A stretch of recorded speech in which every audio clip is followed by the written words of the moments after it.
que es variante o invariante, perdón, un sistema, ¿cómo comprobar si un sistema es variante o invariante con el tiempo?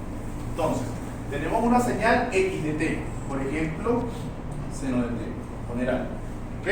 Entonces, tenemos una salida, o sea, pasamos por el sistema, siendo el sistema, no sé, x cuadrado, por poner algo, ¿ok? Y de t igual a x cuadrado de t, ¿ok? Entonces, pasamos esta señal por el sistema, obviamente yo le puse n por ponerle algo que sería y normal, pero ya les explico por qué pongo eso, ¿ok? Y de t es igual al seno de t al cuadrado, ¿verdad? Seno al cuadrado de t, ¿ok? Entonces, ahora, ¿qué pasa si ahora yo a la entrada, en vez de meter seno de t, introduzco seno de t pero retrasado? ¿Ok? Retrasado, 3 segundos, 2 segundos, no importa cuál y cuánto, sino una misma señal que introduje anteriormente, pero la retrasé, ¿ok? Retrasé, ¿ok? Seno de t menos t sub 0, vamos a suponer que sea t menos 3, no sé, poner un valor ahí cualquiera. Y voy a tener una y, ¿ok? Yo digo esto, bueno, si se fijan, el argumento no le voy a parar, porque al final a mí lo que me importa es la señal en sí como tal, ¿ok? Voy a obtener un seno al cuadrado de t, pero mi argumento es t menos t sub 0. Ahora, ¿será lo mismo que yo agarre esta y de t, que la obtuve normal sin hacerle ningún cambio, y la retrase? Es decir, que donde yo vea t, coloco t menos t sub 0. Esto es igual a esto. Si yo veo que es igual a eso, digo que el sistema es invariante con el tiempo, es decir, que no sufrió modificación y no va a sufrir modificación en el tiempo. Mientras que si veo cosas como que sí va a modificar, entonces obviamente pues es variante. ¿Okay? Tenemos viendo ejemplos, incluso ya voy a ponerles una lista allá de ejercicios que vamos a hacer con respecto a eso. ¿Okay? Entonces por eso pongo y normal retrasada con la y retrasada esta que está aquí. ¿Okay? Eso por ahí. Vamos a este que es estable para seguir en el orden que habíamos puesto al inicio. ¿Okay? ¿Sistemas estables o no estables? Un sistema estable se conoce como un sistema vivo con B alta, ¿ok? En realidad se dice vivo en español, pero en realidad en inglés significa bounded input, bounded output, ¿ok? Significa que entrada acotada, salida acotada. Quiere decir entonces que si yo tengo una señal x de t, por ejemplo, el seno de t me sirve perfectamente, que tiene duración infinita, ¿ok? La señal dura infinito, pero en tiempo, en voltaje, perdón, digamos que en amplitud, no pasa de menos 1 y 1, ¿okay? Digamos que tiene ese valor, menos 1 y 1, ¿okay? Digamos que es acotada en tiempo, en voltaje, perdón. O sea, no hay un valor o no hay un punto donde ella puede valer infinito y menos infinito, pero en voltaje siempre va a valer eso, no hay ningún valor que haga que eso varíe. Muy distinto es, por ejemplo, si yo tengo como el sistema derivador, ¿ok?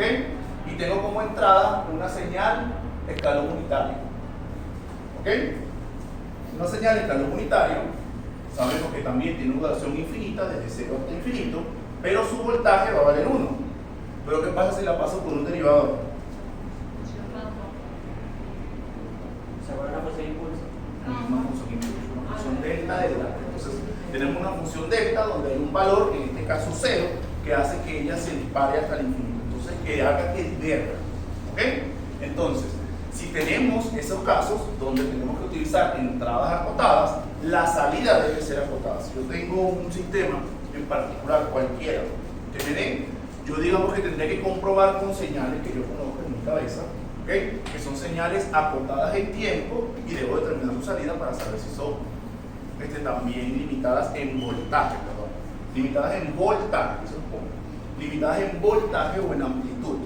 ¿Okay? Si hay algo que haga que la señal se vaya al infinito, ¿okay? La señal no es vivo, no es estable. Entonces, por ejemplo, si tengo un sistema escalador, por ejemplo, tengo este diagrama en bloque, x de t igual a aquella c, y tenemos y de t, ¿okay? Tenemos aquí seno de t, ¿okay? Sabemos que esta señal es acotada. Aquí voy a tener una c multiplicada por seno de t, o sea, digamos que no hay una modificación ahí, pero ¿qué pasa si esa c va al infinito? ¿Okay? Hace que el sistema se vaya, infinito, la amplifiqué de manera infinita y hago que esto ya no sea estable. Que eso es lo que yo preguntaba, si la foto de antes tiene que ser igual a la foto de después. No tiene que ser igual, pero por lo menos que esté limitada en un voltaje, ¿okay? Que sea acotado, o sea, que no se vaya al infinito, que no haya ningún valor que yo vaya de menos infinito, que sea, ¿cómo se dice? Que sea que divierta, esa es la palabra que estaba hablando. ¿Okay? Eso con los sistemas estables o no estables. Ahora vamos con los causales o no causales. Los sistemas causales o no causales, ¿okay?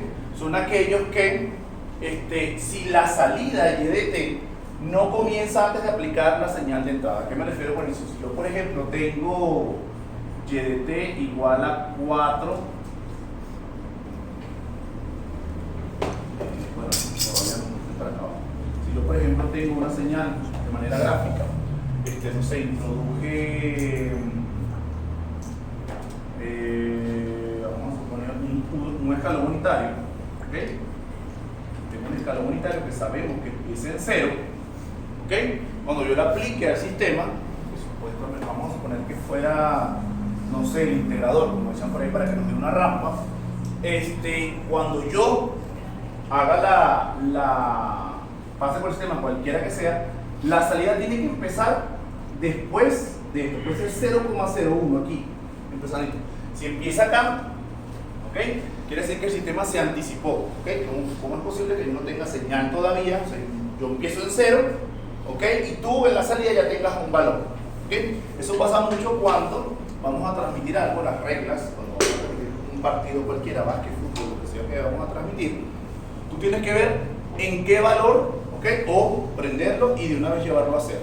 ¿Okay? Digamos que tengo que llevarlo a 0. ¿Por qué? Porque es posible que la persona que operó el transmisor, estamos hablando de muchos vatios, ¿okay? Muchos vatios, ¿okay? Pues primero puede ocasionar que los sistemas que estén allí se quemen o el estadio haga un cortocircuito allí y se queme. Cuando tú prendes el transmisor, ¿okay? Tienes que estar muy pendiente porque a lo mejor alguien dice, mira, vámonos, ya terminamos, no sé qué, listo, apagamos ahí y nos fuimos. Digamos que lo ideal sería que la persona, antes de terminar, lo baje todo a 0. Tenemos nosotros para comprobar que un sistema sea causal o no, es la primera, apagar la señal, es decir, que ponemos x de t igual a 0.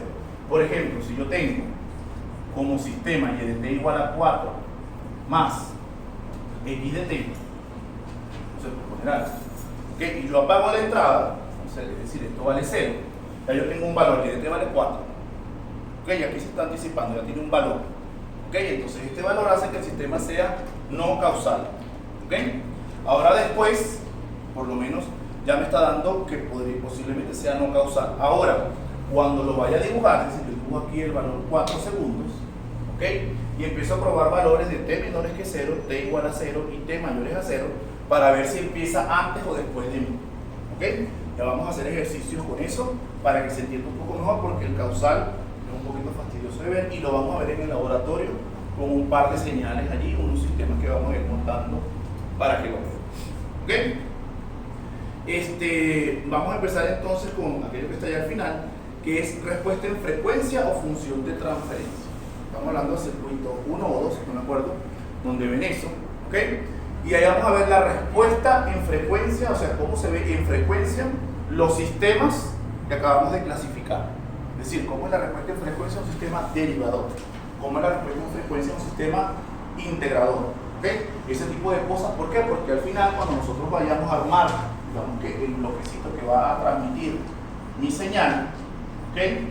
Siempre, como yo les dije, que los osciloscopios no sirven para nada, el analizador de espectro lo vamos a ver es en frecuencia. ¿Okay? Vamos a ver todas estas cajitas y todos estos elementos que componen mi sistema de comunicaciones, lo vamos a ver en frecuencia.